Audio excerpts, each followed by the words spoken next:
Bismillahirrahmanirrahim. Dear student, Assalamu alaikum. This is me Sohail Ahmed Khan and you people are watching BioBeats. हम chapter first class 11th biology का पढ़ रहे हैं। 3 lecture हमारे हो गए हैं। आज हम अपने 4th लेक्चर की तरफ बढ़ रहे हैं। चौथा जो हमारा लेक्चर है आज का, यानी जो टॉपिक है वो क्या है, सेल वॉल। सेल वॉल में हम ये देखेंगे कि सेल वॉल का बेसिकली रोल क्या है, यानी फंक्शन क्या है। सेल वॉल को हम प्रॉपर डिफाइन भी करेंगे। साथ साथ में सेल वॉल का हम क्या करेंगे, उनके नेचर भी देखेंगे कि सेल वॉल किस टाइप का नेचर रखता है। और उसके बाद हम सेल वॉल के कंपोजिशन की तरफ भी आएंगे कि सेल वॉल किस चीज़ से बना है। यानी फिर कंपोजिशन के बाद हम जो हमारे पास जो मिडल लेमिला है वो देखेंगे कि मिडल लेमिला क्या है।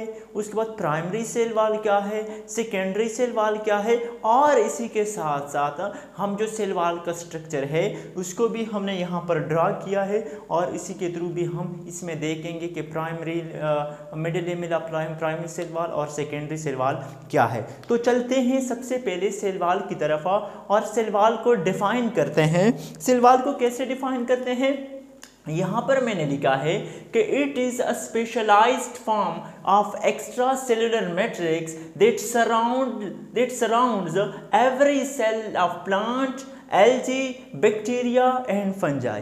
कहते हैं कि ये एक स्पेशलाइज्ड फॉर्म का एक्स्ट्रा सेलुलर मैट्रिक्स होता है जो क्या करते हैं, सराउंड करते हैं कौन से सेल को, प्लांट सेल को भी, उसके साथ फंजाई सेल को, एल्गी सेल को और बैक्टीरिया सेल को।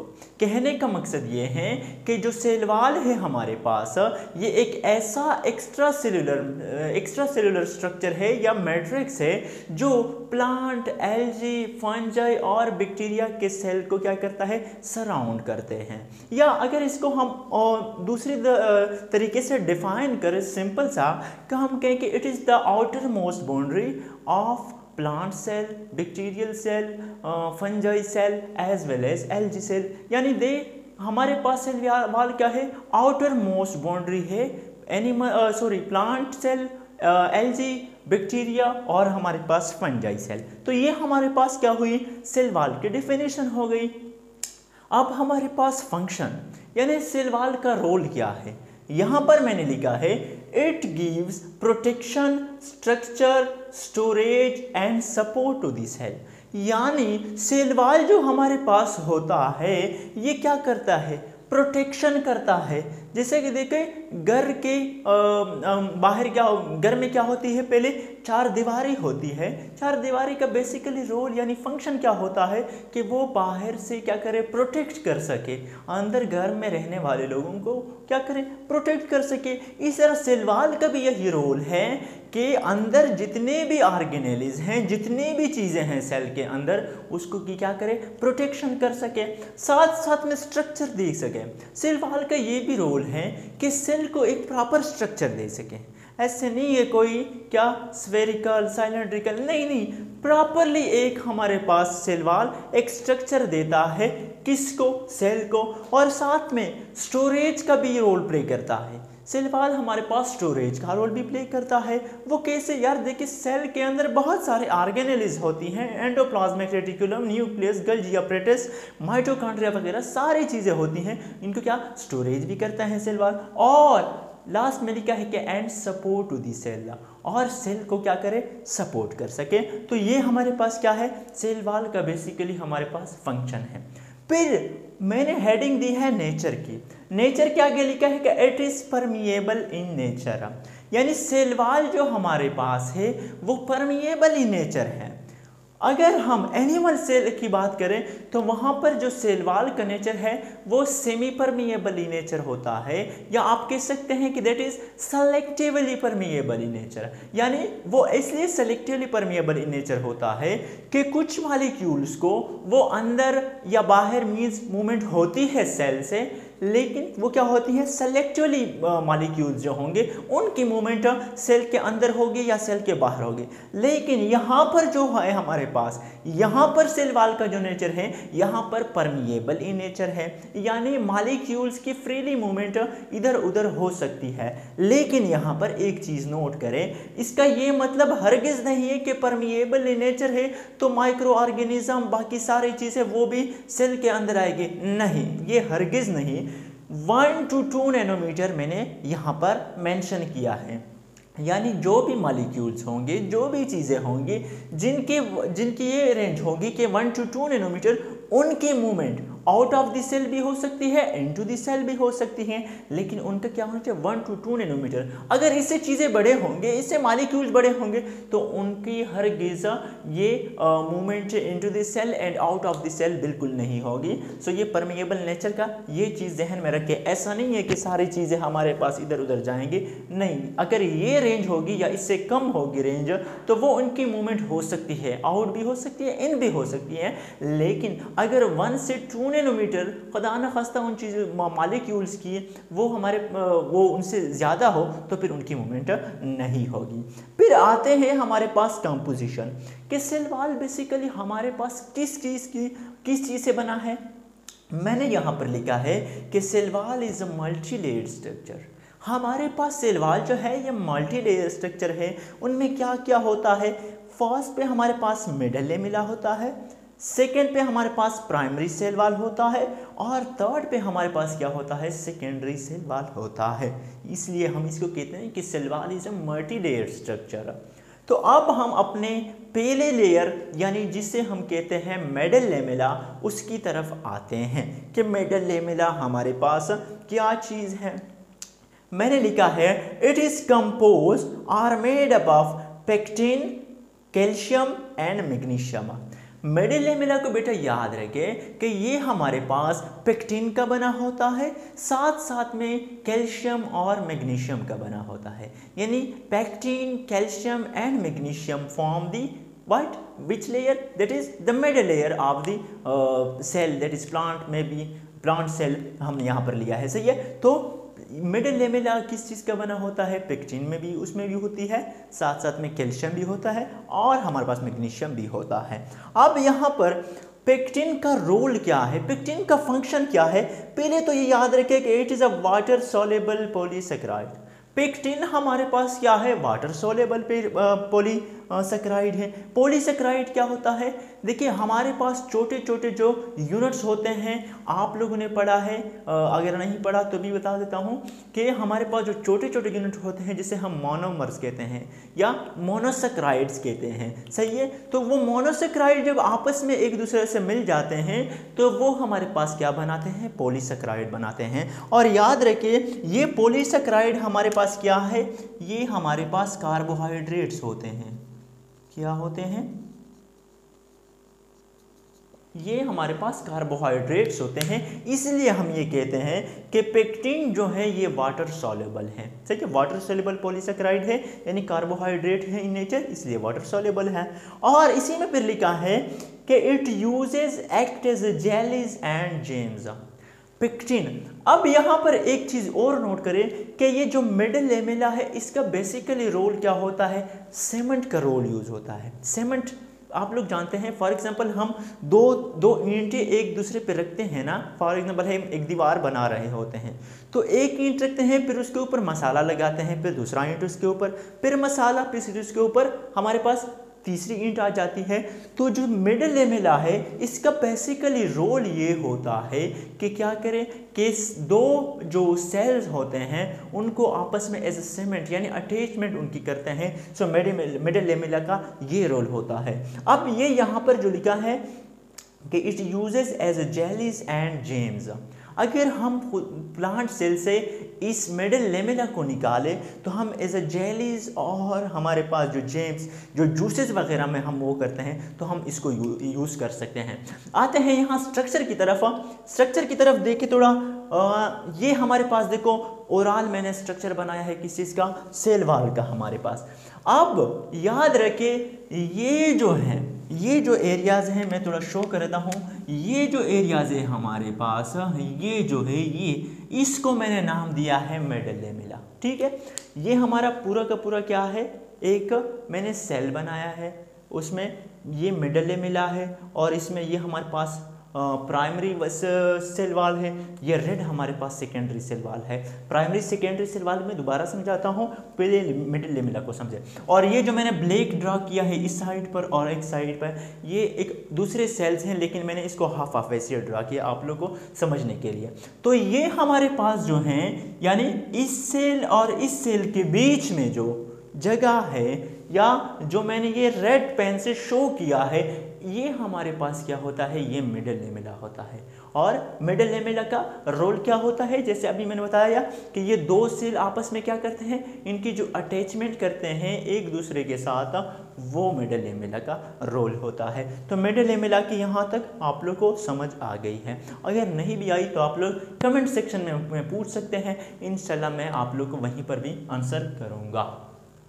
अब आते हैं किस चीज़ की तरफ, प्राइमरी सेल वाल की तरफ। प्राइमरी सेल वाल क्या कौन सा है, ये देखें, ये जो मैंने ब्लू पेन से शो किया है, ब्लू पेन से ये मैंने लिखा है कि it is primary cell wall. सही है, ये बीच में हमारे पास सेल मेम्ब्रेन है और ये जो ब्लू पेन से है ये हमारे पास प्राइमरी सेल वाल है। यहाँ पर डायग्राम छोटा बनाया है और ये दिखाए भी मतलब छोटी की है, क्योंकि बोर्ड में सारा लेक्चर आ नहीं रहा था तो इसलिए मैंने छोटा बनाया है, इसके लिए सो सॉरी। सही है, ये हमारे पास क्या है, प्राइमरी सेल वाल हमारे पास हो गई। तो अब देखते हैं कि प्राइमरी सेल वाल किस चीज़ का बना होता है। कहते हैं कि it is composed of pectin, cellulose and hemicellulose. क्या हो गया, पेक्टिन तो आप लोगों ने यहाँ पे समझ लिया।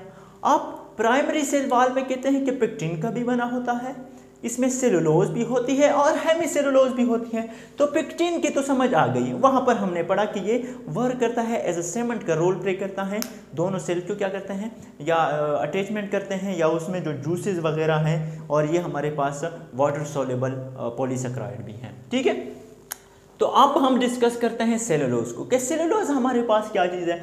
यहाँ पर लिखा कि it is a complex and most abundant polysaccharide in nature.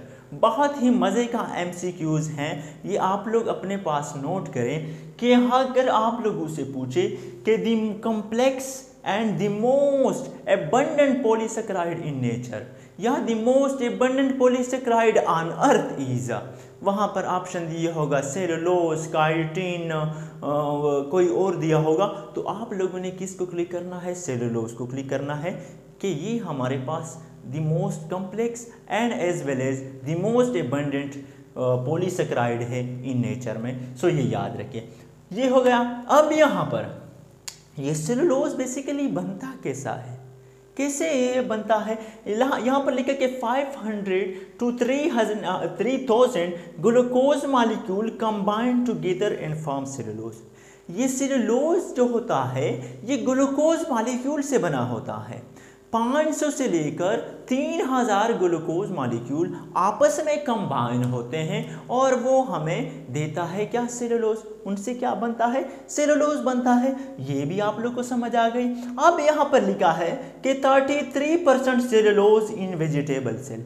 हमारे पास जो वेजिटेबल सेल होती हैं उनमें 33% सेलुलोज होता है। अब आप लोग सोच रहे हैं कि वेजिटेबल सेल ये क्या कह रहे हैं, वेजिटेबल सेल जो हमारे पास ग्रीन प्लांट सेल्स हैं उनमें वो जो सेलुलोज का मिकदार होता है, अमाउंट होता है, वो 33% होता है। फिर लिखा है 90% सेलुलोज इन कॉटन सेल। जो कॉटन सेल्स है, कॉटन सेल आप लोग जो रुई हम कहते हैं या कपास कहते हैं, जो हमारे कपड़े में यूज़ होती हैं, थ्रेड्स में यूज़ होती हैं, यानी धागों में यूज़ होती हैं, 90% सेलुलोज होता है। किस चीज़ में, कॉटन सेल में। ये सारे MCQs हैं, आप लोग अपने साथ नोट करते जाएं। और फिर कहते हैं कि 50% cellulose present in woody cell. और ये जो वुडी सेल्स होते हैं या उसमें कितनी होती हैं, 50% सेलुलोज वहाँ पर मौजूद होती है। अब यहाँ पर क्वेश्चन है कि सर वुडी सेल में तो हमारे पास 50 परसेंट सेलुलोज होता है। और ये 33% जो वेजिटेबल सेल का आपने बताया या ग्रीन जो पार्ट्स हैं उसके प्लांट्स के ग्रीन जो लीफ वगैरह हैं उसमें 33% ग्लूकोज, ये तो बहुत कम है, ये क्यों? तो बेटा याद रखिए कि ये जो हम पढ़ते हैं सेल में कि सेल में मिडिल लेमिला होती है, प्राइमरी सेल वॉल होती है और सेकेंडरी सेल वॉल होती है, सही है। तो ये जो ग्रीन लीफ है हमारे पास, ये जो भी है इनमें सिर्फ प्राइमरी सेल वॉल होता है, सेकेंडरी सेल वॉल इनमें बिल्कुल नहीं होता। सेकेंडरी सेल वॉल जो वुडी पार्ट होता है यानी जो ज़मीन के अंदर होता है या ज़मीन से थोड़ा ऊपर होता है, वो सेकेंडरी वहाँ पर क्या कहते हैं, वहाँ पर सेकेंडरी सेल वॉल मौजूद होता है। ऊपर के हिस्से में सेकेंडरी सेल वॉल मौजूद नहीं होता, चूँकि सेकेंडरी सेल वॉल में भी सेलुलोज मौजूद होता है, इसीलिए वुडी सेल में सेलुलोज का मिकदार ज़्यादा है 50%, और जो ग्रीन पार्ट होते हैं वहाँ पर क्योंकि सेकेंडरी सेल वॉल होता नहीं है, सिर्फ प्राइमरी सेल वॉल होता है, तो इसीलिए वहाँ पर सेलुलोज का मिकदार कम है, जो कि हमारे पास क्या है 33% है। तो ये आप लोग यहाँ से क्लियर कर लें। अच्छा, फिर उसके बाद यूजेस कि सेलुलोज की यूजेस क्या है, सही है, किस चीज़ में हम सेलुलोज को यूज़ कर सकते हैं। मैंने यहाँ पर लिखा है कि पेपर मेकिंग एंड क्लॉथिंग, यानी cellulose is used in paper making as well as in clothing.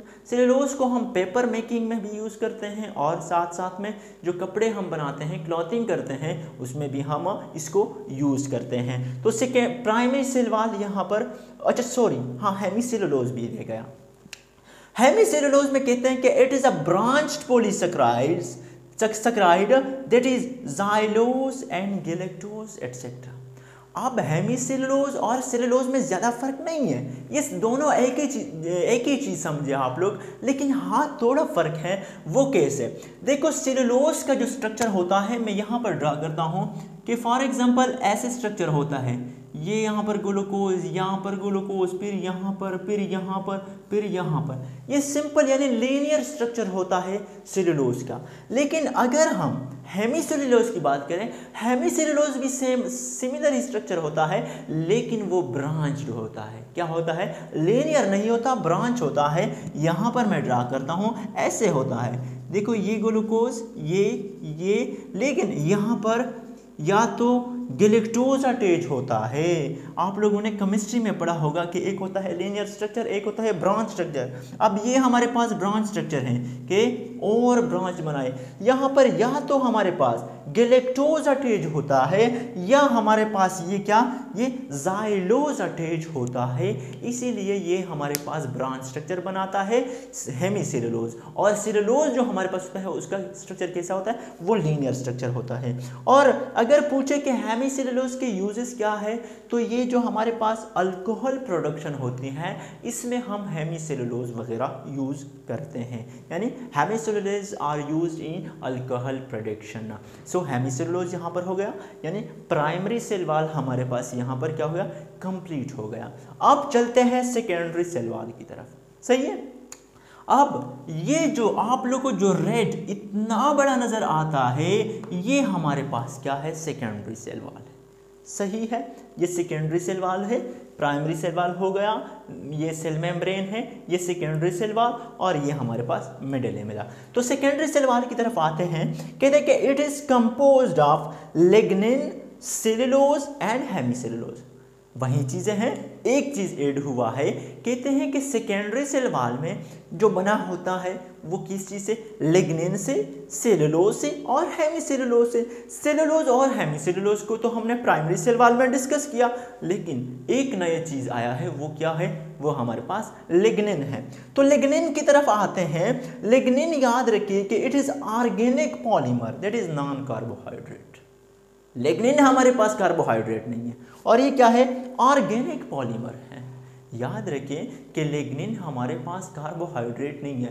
बाकी जितने आ रहे थे वो क्या थे, हमारे पास पॉलीसेकेराइड थे यानी कार्बोहाइड्रेट थे, लेकिन लिग्निन हमारे पास पॉलीसेकेराइड यानी कार्बोहाइड्रेट नहीं है। ये एक ऑर्गेनिक पॉलीमर है, पॉलीसेकेराइड बिल्कुल नहीं है। और उसके बाद क्या है कि it is water insoluble in nature.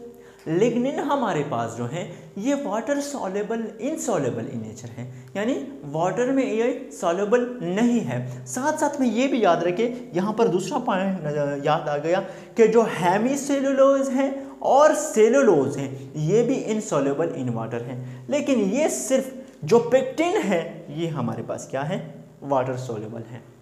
चार चीज़ें हमने पढ़ी, पेक्टिन हमारे पास वाटर सॉल्युबल है, सेलुलोज हमारे पास इनसॉल्युबल इन वाटर है, और हेमीसेलुलोज भी इनसॉल्युबल इन वाटर है, और जो हम अभी पढ़ रहे हैं लिग्निन ये भी हमारे पास वाटर इनसॉल्युबल इन नेचर है। सही है।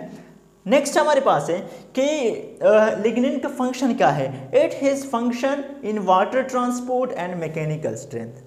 ये जो वाटर की ट्रांसपोर्टेशन होती है और जो मैकेनिकल स्ट्रेंथ देते हैं सेल को, वो कौन करते हैं, वो लिग्निन करते हैं। सही है। इसीलिए तो ये जो सेकेंडरी सेल वॉल है इतना बड़ा है, क्योंकि ये क्या करता है, मैकेनिकल स्ट्रेंथ देता है। सही है, मैकेनिकल यानी स्ट्रेंथ देता है सेल को। ठीक है। फिर कहते हैं कि 25% of would is made up of lignin. ठीक है, 25% ऑफ वुड। हमने पहले डिस्कस किया कि वुड में सेलुलोज का मिकदार कितना होता है, वुड सेल में वो 50% होता है। तो 50% तो सेलुलोज सबसे ज़्यादा हो गए। दूसरे नंबर पे जो ज़्यादा है वो हमारे पास क्या है, 25% हमारे पास लिग्निन होता है, यानी ये 75% हो गए। पीछे जो बचते हैं उनमें या तो हेमीसेलुलोज भी हो सकता है और प्रोटीन वगैरह भी हो सकता है। तो याद रखिए कि वुडी सेल में जो सबसे ज़्यादा है वो 50% हमारे पास सेलुलोज हैं, 25 उसके बाद हमारे पास क्या है, लिग्निन है। ठीक है। उसके बाद कहते हैं कि यूजेस, यानी लिग्निन को हम कहाँ पर यूज़ कर सकते हैं। It is uses in plyboard and wood fuel etcetera. यानी हमारे पास ये जो बोर्ड है ये किस चीज़ का बना होता है, प्लाई बोर्ड का बना होता है। सो लिग्निन इसी में भी यूज़ होता है और वुड फ्यूल में वगैरह में भी यूज़ होता है। तो अब थोड़ा यहाँ पर आते हैं, यहाँ तक तो समझ आ गई कि ये हमारे पास सबसे जो ऊपर होता है, यानी जो अटैचमेंट का रोल प्ले करता है, एज अ सेमेंट कवर करता है, वो हमारे पास मिडल लेमेला होती है। मिडल लेमेला के नीचे जब हम आते हैं तो हमारे पास प्राइमरी सेल वॉल होती है, और प्राइमरी सेल वॉल के बाद हमारे पास सेकेंडरी सेल वॉल होती है। सेकेंडरी सेल वॉल के अंदर यानी ये जो जगह है ये हमारे पास क्या है, सेल मेम्ब्रेन होता है।